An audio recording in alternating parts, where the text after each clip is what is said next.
संघर्षों के साए में इतिहास हमारा पलता है, जिस और जवानी चलती है उस और जमाना चलता है। आज मध्य प्रदेश विधानसभा में आयोजित युवा विधायक सम्मेलन में मंच पर विराज रहे, जिनकी बदौलत ये ऐतिहासिक आयोजन हो पा रहा है, माननीय अध्यक्ष महोदय, राजस्थान से पधारे हमारे अभिभावक, राजस्थान विधानसभा के अध्यक्ष आदरणीय देवनानी साहब, माननीय सभापति महोदय, सचिव साहब और मेरे सामने विराज रहे तीनों प्रदेशों के भविष्य निर्माता, आप सभी को मेरा प्रणाम। प्रणाम इसलिए क्योंकि मैं आप सभी से आयु में छोटा हूँ। जब मैंने पूछा कि मध्य प्रदेश और छत्तीसगढ़ में सबसे कम आयु के विधायक कितनी उम्र के हैं, तो उन्होंने बताया कि छत्तीसगढ़ में 32 साल के हैं। तो मुझे लगा कि 25 साल की उम्र में प्रदेश की और विशेषकर शिव की देवतुल्य जनता ने मुझे प्रदेश का सबसे बड़ा जो पंचायत है, सबसे बड़ी जो पंचायत है, वो देखने का मुझे मौका मिला, सीढ़ियाँ चढ़ने का मौका मिला। मैं उसके लिए शिव की देवतुल्य जनता का भी आभार व्यक्त करता हूँ। मैं इंटरनेशनल बॉर्डर से आता हूँ। आप सभी की रक्षा हम लोग करते हैं।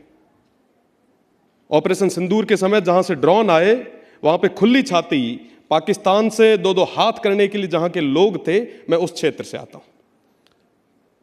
हो सकता है कि वहां पे तमाम मूलभूत सुविधाएं तो नहीं होगी, पर वो लोग बड़े मजबूत लोग हैं। आप विचार करें कि मुझ जैसा साधारण परिवार का एक युवा, जिसकी कोई राजनीतिक विरासत नहीं है, मेरे परिवार का कोई बड़ा नाम नहीं है, मेरे पिताजी शिक्षक हैं। जोधपुर विश्वविद्यालय में 2019 में छात्र राजनीति के माध्यम से, छात्र संघ चुनाव की बात हो रही थी, छात्र राजनीति के माध्यम से मैंने शुरुआत की थी। संयोग ऐसे रहे कि 2019 के उस दौर में किसी भी पॉलिटिकल पार्टी ने हमारा हाथ नहीं थामा। विश्वविद्यालय के इतिहास में, 57 साल के इतिहास में पहली बार निर्दलीय छात्र संघ अध्यक्ष के रूप में मुझे काम करने का मौका मिला। और वो जो 3 साल छात्र संघ चुनाव के थे, छात्र संघ कार्यकाल के थे, उन 3 सालों में लोकतंत्र को हमने समझा। ये तमाम लोग चाहते क्या है, ये जनता क्या चाहती है? ये चाहते हैं कि हमारी बात हमारे बीच में से निकल के कोई आगे जाके कहे। 2023 के विधानसभा चुनाव में फिर वही स्थितियां बनी। स्थितियां बनने के कई सारे कारण रहते हैं। पुनः मुझे इंडिपेंडेंट चुनाव लड़ने का मौका मिला और शिव विधानसभा जो 200 किलोमीटर लंबी है, इंटरनेशनल बॉर्डर से लगती हुई है। कहा जाता है कि साहब यहां पे मूलभूत सुविधाएं नहीं है, बिल्कुल नहीं है, पर फिर भी वहां के लोग, मेरी मातृशक्ति, युवा साथियों ने मिलकर इतिहास में पहली बार एक निर्दलीय सबसे कम उम्र के युवा पर भरोसा जता के उसे प्रदेश की सबसे बड़ी पंचायत में भेजा। अब कुल मिला के अगर नटसेल में बात करें तो आपको अपनी लड़ाई खुद ही लड़नी पड़ेगी। आज के समय में कोई किसी को राजनीति में जगह नहीं देगा। आपको जगह खुद बनानी पड़ेगी, मेहनत के बलबूते पे बनानी पड़ेगी। आप सब जो मेरे सामने विराज रहे हैं, लगभग 70 के आसपास माननीय सदस्य हैं, आप सभी ने मेहनत की है। आप अपनी मेहनत के बलबूते पे बैठे, प्रदेश की सबसे बड़ी पंचायत में बैठे। प्रदेश की सबसे बड़ी पंचायत में बैठकर क्या वो तमाम काम आप कर पा रहे हैं जिसके लिए आप आए? आप एमएलए हैं, मेंबर ऑफ लेजिस्लेटिव असेंबली। कितने मेरे माननीय सदस्य हैं जिन्होंने कानून बनाए हैं, लेजिस्लेटर बनाए हैं? एक प्राइवेट बिल भी अगर किसी ने इंट्रोड्यूस किया है तो बताएं। आप नहीं कर रहे हैं। हम ठीक है, आते हैं वहां पे 4 शिकायतें लेके आते हैं, पढ़ लेते हैं। क्या ऐसे विकसित भारत बनाएंगे हम? नहीं बन पाएगी। पढ़ना होगा हमें। बड़ी सही बात कही। आज के समय में हमें सरपंच तो पढ़े लिखे चाहिए, पर विधायक साहब अनपढ़ चाहिए। कैसे हो पाएगा विकास? 1947 में देश जो आजाद हुआ, 2047 तक जिसे विकसित होना है, वो उन तमाम जनप्रतिनिधियों के भरोसे कैसे आगे बढ़ पाएगा? The biggest threat of the democracy is bureaucracy. मैं पूरे तरीके से सहमत हूं। ये लाइन जिसने भी लिखी है पूरे तरीके से सही लिखी है। आज के समय में तमाम जो जनप्रतिनिधि बड़े दुर्भाग्य के साथ, बड़े दुख के साथ कहना पड़ रहा है कि वो सिर्फ रबड़ स्टाम्प बन चुके। हमें पढ़ना होगा। आप जब यहां पे हाउस में खड़े होकर बोल रहे हैं तब एक बार के लिए उस अधिकारी दीर्घा में चर्चाओं का विषय बनना चाहिए कि आज माननीय सदस्य क्या बोलेंगे। वो तब ही हो पाएगा जब हमें नॉलेज होगी उसकी।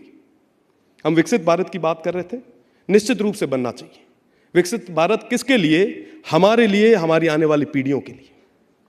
और उसमें सबसे बड़ी भागीदारी किसकी होगी? आपकी, हमारी। कैसे होगी? अभी चर्चा चल रही थी, मैं सुन रहा था। मैं लिख के तो बहुत कुछ लाया हूं पर वो नहीं पढ़ूंगा। हम चर्चा कर रहे हैं कि साहब शिक्षा को आगे बढ़ाएं। कैसे बढ़ाएंगे साहब शिक्षा को आगे? बताएं, क्या विजन है? हर बजट में शिक्षा को लेके लाखों करोड़ों रुपए जो है वो अनाउंस होते हैं, धरातल पे जाते हैं। एक स्कूल गिरती है, दूसरी बनती है, कोई कर्मोन्नत होती है। क्या इससे बन पाएगी? पिछले बजट के पिछले जो सत्र में राजस्थान की विधानसभा में मैंने माननीय स्पीकर साहब के सामने, अध्यक्ष महोदय के सामने एक बात रखी कि क्यों ना आप ऐसा बिल लाएं कि तमाम जो भी यहां पे बैठे जनप्रतिनिधि हैं, इनके जो बेटे हैं, आने वाली पीढ़ी है, वो सरकारी स्कूल में पढ़े। आप लाइए ना नियम, कौन रोक रहा है? आप भी मांग कीजिए। छत्तीसगढ़ से तमाम जितने भी माननीय सदस्य आए, मैं उनसे कहूंगा आप भी मांग करें। मध्य प्रदेश में भी मांग करें। भारत विकसित करना है ना, हम सभी मिलकर करेंगे। क्यों गरीब का बेटा ही सरकारी स्कूल में जाए? हमारे बेटे भी पढ़ेंगे। आज यहां पे जितने भी माननीय सदस्य बैठे, मैं उन सभी से पूछना चाहूंगा कि कितने माननीय सदस्य हैं जो अपनी गांव की स्कूल को जाके देखते होंगे कि कितने टीचर समय पे आते हैं, कितने नहीं आते। बस गिनती के लोगों को। हमें उन तमाम युवाओं को तैयार करने की जरूरत है। मैंने छात्र संघ चुनाव की बात की, छात्र राजनीति की बात की। नए युवाओं को आगे लाना है। आज के समय में जब युवाओं के सामने बात करते हैं कि साहब राजनीति में आओ, तो कहते हैं नहीं नहीं नहीं साहब, राजनीति हमारे काम की चीज नहीं है। तो साहब हम जब आने वाली पीढ़ी को तैयार नहीं करेंगे तो हमारे इस देश को मजबूत नेतृत्व, मजबूत प्रतिनिधित्व कैसे मिल पाएगा? जरूरी है कि हम तमाम उन युवाओं को राजनीति में लाएं। मैं कई बार जब युवाओं से बात करता हूं, पूछता हूं कि साहब राजनीति में क्यों नहीं आ रहे हो, तो कहते हैं नहीं नहीं साहब, राजनीति जो है वो बड़ी गंदी चीज है। साहब ये वो नदी है जो पूरे समाज की प्यास बुझाती है। जरूरी है कि आज के समय में युवा इस नदी में उतर के इस नदी की सफाई करे और मजबूती के साथ में देश को आगे बढ़ाने में अपनी भूमिका जो है वो सशक्त करे। साथ ही साथ युवाओं की चर्चा चल रही थी, विकसित भारत की चर्चा चल रही थी। मैं कई सारी चीजें लिख के ले आया था। मैं वो भी कहना चाहूंगा कि हमें संकल्प लेना होगा कि विकसित भारत बने कैसे। हमें विधानसभा क्षेत्रों में शिक्षा, स्वास्थ्य और बुनियादी ढांचों को सर्वोच्च प्राथमिकता देंगे, तब जाके विकसित भारत होगा। हम युवाओं को स्टार्टअप और कौशल विकास के लिए प्रोत्साहित करेंगे। हम कितने युवाओं को प्रोत्साहित करते हैं कि स्टार्टअप करो। हम कहते हैं कि साहब 8,000 की 10,000 की जॉब कर लो भाई।